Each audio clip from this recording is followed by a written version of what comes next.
你的头脑是你的盟友还是你最大的敌人？它是在积极地构建你想要的未来，还是只是在一个无限的折磨人的循环中重温你最糟糕的记忆和你最痛苦的错误？暂停一下，诚实的回答，你感觉自己是在掌控之中，是你思想的有意识的飞行员，还是只是一个被似乎有自己意志的焦虑和悲观主义洪流带走的受惊乘客？这场在你颅骨范围内进行的无声战争，是所有战斗中最孤独的一场。每天有数百万人进行着这场战争，他们相信自己是孤独的，深信自己是唯一被一个破坏、批评并耗尽他们每一刻生命能量的内心独白所挟持的人质。他们醒来时已经疲惫，不是因为体力消耗，而是因为承载着一个与他们作对的头脑的重负。在这场战争中，你并不孤单，感觉自己是自己头脑中的囚犯，内心的平静由任何外部因素，一个负面评论，一则坏消息，工作中一个小错误所支配。这是未经训练的头脑的默认状态。你的思想就像风中的干叶，被最轻微的逆境之风吹来吹去。这种持续的反应状态是令人筋疲力尽的。你生活在一种警觉状态中，等待着下一波消极情绪，下一个会劫持你的注意力并支配你情绪的自我贬低思想。和平，当它出现时，是脆弱的、暂时的，总是任由下一个无法控制的事件摆布。你感到被深深理解，因为这是当人带着心智自动驾驶仪生活时的普遍人类体验。但如果我告诉你有一种通往自由的科学呢？一种严格的纪律，一种可以把你头脑从监狱变成宫殿的心智工程学。我不是在说天真的乐观主义或简单的积极思考，我说的是成为你内在状态的建筑师。这个视频的承诺是清晰而有力的，我将给你蓝图、工具和指导手册。在我们旅程的最后，你将学会心智建筑学的5个基本支柱，一个一步一步的方法来掌握控制权，平息噪音，并建立一个如此坚固的思想结构，以至于没有任何外部风暴可以动摇。你的自由不在于改变世界，而在于重新配置你体验世界的心智。而它现在开始。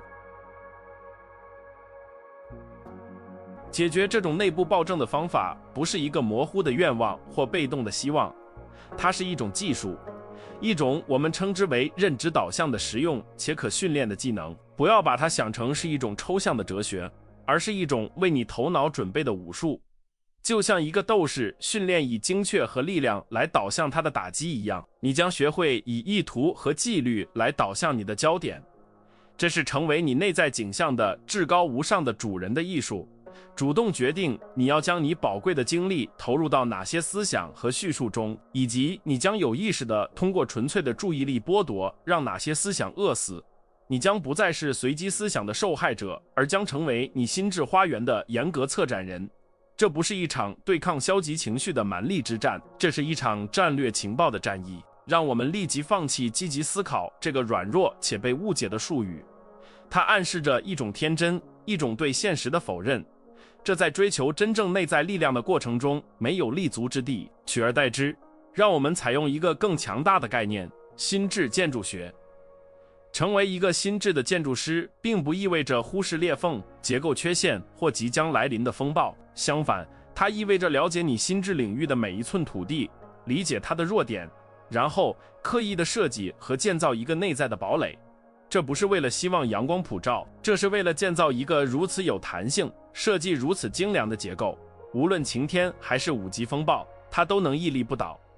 这是一种有意识的工程行为，而不是盲目的乐观主义。这不是一个新思想，这是一个古老的智慧，经过时间的考验，现在又被现代科学所证实。伟大的皇帝和斯多葛派哲学家马可·奥勒留在他的沉思录中写道：你生活的幸福取决于你思想的质量。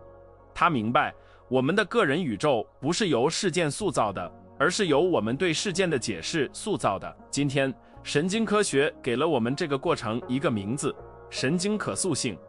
科学证实，通过重复和专注的练习，我们可以真正的重新配置我们大脑的神经通路。每一次你有意识地选择一个建设性的思想，而不是一个破坏性的思想，你就在物理上加强了那个连接。你不仅仅是在不同的思考，你是在重建自己，一个神经元一个神经元的重建。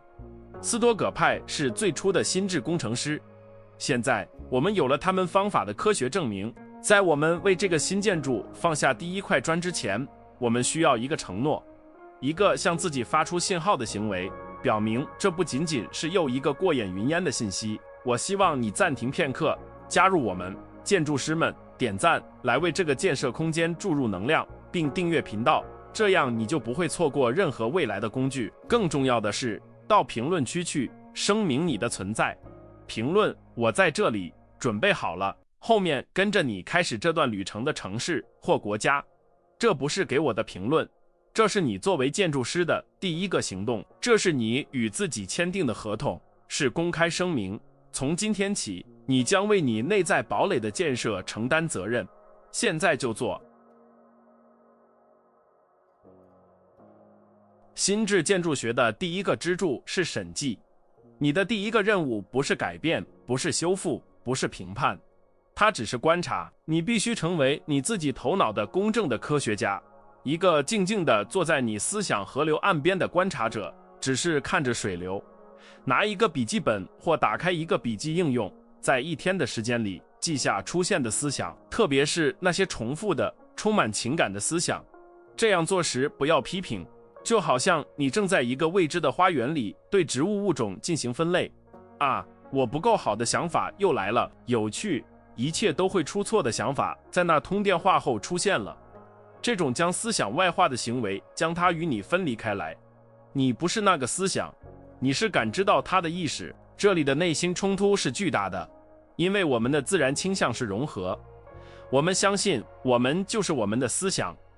如果一个焦虑的想法出现，我们就变得焦虑；如果一个愤怒的想法出现，我们就变成了愤怒。未经训练的头脑讨厌纯粹观察的真空，它渴望认同，渴望抓住一个叙述，仅仅观察消极情绪而不做出反应，不试图压制它或沉溺于它，这是不舒服的。这就像试图在一个被设定为加速的跑步机上站着不动。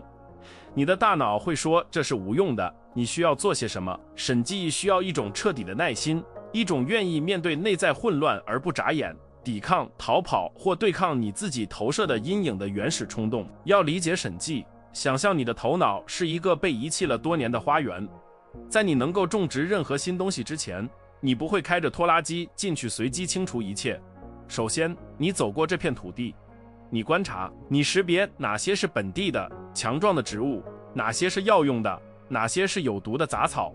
你记下阳光照射的地方，土壤最肥沃的地方，以及水积聚的地方。审计正是如此，对你心智领域的仔细测绘。一天结束时，当你看着你的思想列表时，你没有改变花园，但你获得了一种巨大的力量，清晰的力量。第一次，你不再迷失在丛林中，你有了地图。有了地图，转变的旅程才能真正开始。第二个支柱是质问。在观察并识别出反复出现的负面思想之后，你的下一个任务是把它们放到证人席上。你必须成为一个为自己和平而辩护的无情的苏格拉底式律师。对于审计揭示的每一个负面思想，比如我总是搞砸一切或没有人在乎我，你必须应用一系列尖锐的问题。第一个也是最强大的问题是，这个想法是100%真实的，没有任何疑问的余地吗？答案几乎总是不。生活很少以总是或从不这样的绝对词运作。继续审问，支持这个想法的具体证据是什么？反驳它的证据又是什么？你正在积极地寻找你悲观的头脑为了方便而忽略的证据。这种做法的内心冲突在于，它违背了我们对情感确定性的渴望。一个负面的想法，尽管痛苦，却提供了一种奇怪的安慰形式。它很简单，为我们的痛苦提供了一个解释，即使是错误的解释。质疑它就是引入复杂性和不确定性。沉溺于我是个失败者的戏剧中，比费力去调查现实的细微差别要容易得多。你懒惰的头脑，你的自动驾驶仪会抵抗，他会说为什么要质疑？我感觉它是真的，所以它一定是真的。与之斗争就像一个侦探需要忽略一个明显而有魅力的嫌疑人，以便继续调查证据。这需要将感觉与事实经过验证的现实分离开来的纪律。想象一下克劳迪奥，一个堵在路上的司机，他的自动想法是：我要迟到了，我老板会解雇我，我的生活完蛋了，这是一场灾难。现在应用质问：我会被解雇是100%真实的吗？可能不是。证据是什么？没有，只有恐惧。更有可能的是什么？老板会理解，因为堵车很常见。通过这样做，克劳迪奥没有改变交通状况，但他拆除了他车内的情感定时炸弹。他不再是一个惊慌失措的受害者，而变成了一个解决问题的人。这个支柱的结论是变革性的。通过质疑你的思想，你发现你的大部分痛苦不是由现实造成的，而是由你告诉自己的未经证实的故事造成的。你成为你自己心智法庭的法官，而不是囚犯。第三个支柱是替换。一旦你观察到一个无用的想法，并用质问解除了它的武装，你不能简单的留下一个真空。头脑像大自然一样厌恶真空。如果你拔掉一棵杂草，而不在原地种任何东西，另一棵杂草就会长出来。替换是刻意在一个你刚刚清理出来的空间里种植一颗特定有营养的种子的行为。这需要准备。你需要有一个强大的思想、肯定或建设性观点的武器库，预先定义好并准备战斗。当这不可能的想法出现时，你不仅要质疑它，你要主动的用我会找到一个方法，或这是一个挑战，我通过挑战成长来替换它。这里最大的挑战是惯性。点亮一盏灯比待在黑暗中需要更多的能量。直接对抗一个负面的想法就像逆流而上，既费力又常常无效。自动驾驶仪总是会选择阻力最小的路径，那就是旧有的根深蒂固的思维模式。替换需要有意识和及时的努力，这是一种意志行为。在消极情绪出现的瞬间，你需要有清醒的头脑停下来，访问你的心智武器库，并植入替代思想。一开始这会儿感觉不自然，甚至可能是虚假的。你愤世嫉俗的头脑会嘲笑你。纪律就在于无论如何都要这样做，反复的做，直到新的神经通路比旧的更强大。这个比喻很简单，但很深刻。你不是与黑暗战斗，你是点亮一盏灯。想象一下，走进一个黑暗的房间，开始对黑暗大喊大叫，推搡它，试图强行把它赶出去。这是徒劳而可笑的努力。然而，这正是我们在对抗负面思想时所做的。解决方法很简单，走到开关前，打开灯。替代思想就是你的开关，它不与黑暗争论，它使黑暗变得无关紧要。通过练习替换，你从根本上改变了游戏。你停止了一场消耗战，开始练习心智炼金术，将潜在的弱点时刻转变为刻意构建力量的行为。你成为你自己心智宇宙中的光源。我们的第四个支柱是创建一份证据日记。这可能是重新配置大脑消极偏见的最实用、最强大的工具。默认情况下，我们的头脑对坏经历像魔术贴，对好经历像特氟龙。它进化来寻找威胁，而不是欣赏胜利。你需要积极地训练你的大脑去做相反的事情。做法很简单，每天晚上睡觉前，你必须写下当天进展顺利的3件具体事情。他们不一定是大成就，他们可以简单到我按时完成了一份报告，我和一位同事进行了一次愉快的交谈，或者我今天煮的咖啡特别好喝。寻找和记录的行为创造了一种新的心智习惯。内心的冲突是来自犬儒主义和轻视的声音。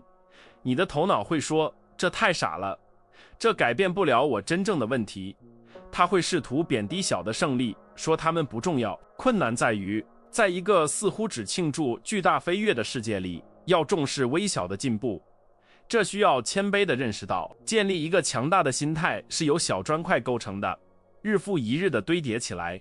这是对我们自己那种使美好无效化、只关注缺少什么，哪里出了错的倾向的反抗。坚持写证据日记，是对你头脑中那个悲观暴君的无声反叛行为，迫使他面对并非一切都是黑暗和灾难的事实。把你的头脑想象成一个新闻推送的算法，如果你持续点击关于灾难、恐惧和愤怒的新闻，算法就会学习并向你展示更多相同的内容，从而创造一个消极的泡沫。证据日记是你有意识的努力去点击其他新闻，通过强迫自己寻找和记录积极的证据，你正在积极地重新训练你的个人算法。你正在告诉你的大脑，嘿，这个也很重要，给我看更多这样的东西。随着时间的推移，起初是一种被迫的练习，会变成一个自动的过滤器。你的大脑开始在白天实时寻找积极的东西，因为他知道晚上会被问及此事。你不再是消极情绪的被动消费者，而成为你自己心智推送的程序员。我们建筑学的第5个也是最后一个支柱是心智演练。世界上最伟大的建筑师和运动员们本能地这样做，他们在开始之前就以生动的清晰度想象出期望的结果。他们不只是希望成功，他们在头脑中反复体验成功，直到它变得熟悉，几乎不可避免。你必须将同样的技术应用于你的生活。在一个重要事件之前，一次艰难的会议，一次关键的对话，或者仅仅是一个充满挑战的一天的开始，花5分钟时间，闭上你的眼睛，在你的头脑中演练这个场景，不是你担心的那样发生，而是你希望它那样发生。想象自己冷静、自信、口齿清晰、专注，感受成功驾驭这种情况的情感。对这种做法的抵制来自我们对失望的恐惧。我们的一部分人相信，如果我们想象成功然后失败了，痛苦会更大。最好预料最坏的情况，这样我就不会失望了。那个破坏性的声音说，这是一个谬论。预料最坏的情况只保证了2种痛苦：焦虑的预期之苦以及潜在的负面结果之苦。心智演练不是为了保证一个外部结果，那超出了你的控制。它是为了准备你的内在状态，它是为了为冷静和自信预先铺设你的神经通路，以便当真实情况到来时，你的大脑已经有一条熟悉的路可走。这需要勇气去赌自己，去允许自己在成功发生之前感受它。想象一个外科医生在进行复杂手术之前，他不会走进手术室，期望在手术过程中才找出步骤。他已经复习了图表，研究了病例，并且至关重要的，在心智中演练了每一次切割、每一次缝合、每一个可能的并发症，以及他将如何应对。他的头脑在双手接触手术刀之前已经进行了几十次手术。心智演练给你同样的战略优势。你进入具有挑战性的情况时，不是一个受惊的反应者，而是一个有准备的专业人士。通过想象成功，你正在构建一个尚未发生的未来的记忆，在压力增加时，给自己一个内在的脚本去遵循。你成为你生活电影的导演，而不仅仅是一个念着随机台词的演员。你已经收到了蓝图、审计、质问、替换、证据、日记和心智演练。这不仅仅是5个心理技巧，它们是你新头脑的5个支撑支柱。它们是心智建筑师在其上建立一个平静、有目标和有韧性的生活的基础。你已经从反应者的位置，一片随风飘荡的叶子，走到了成为你内在状态的建造大师的门槛。但知识本身并不能建造楼宇，真正的建设需要一个决定，它始于一个单一的意志行为，一个有意图放下的第一块砖。从囚犯到建筑师的转变不是偶然发生的，它是通过选择发生的，而这是你选择的时刻。拿起头盔和工具，开始工作。建设现在开始，从一个单一的决定开始。现在是时候与你的新自我签订合同了。到评论区去，向宇宙，更重要的是向你自己声明你的意图，写下我是建筑师。如果你愿意，可以加上普通话版本来巩固这个概念的力量。我是建筑师。这不仅仅是一条简单的评论，这是你有意识地进行的第一个建设行为。这是在你新身份的基础上安放第一块砖的声音。这样做的时候，也请点赞以巩固这个建设者社区，并订阅以确保你收到未来旅程的所有工具。现在就做，这是你对你正在成为的人的坚定承诺。最后，让我们加强我们的建筑师社区。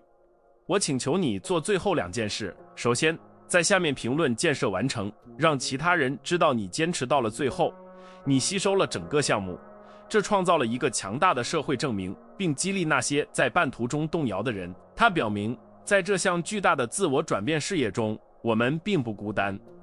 其次，如果这些话语和工具像一个召唤一样与你产生了共鸣，请分享这个视频。想一想，你生活中也在进行这场无声战争，感觉自己被自己头脑所困的一个人。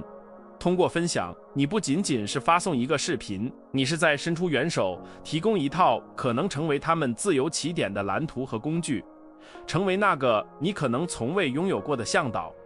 旅程始于内心，但在社区中得到加强。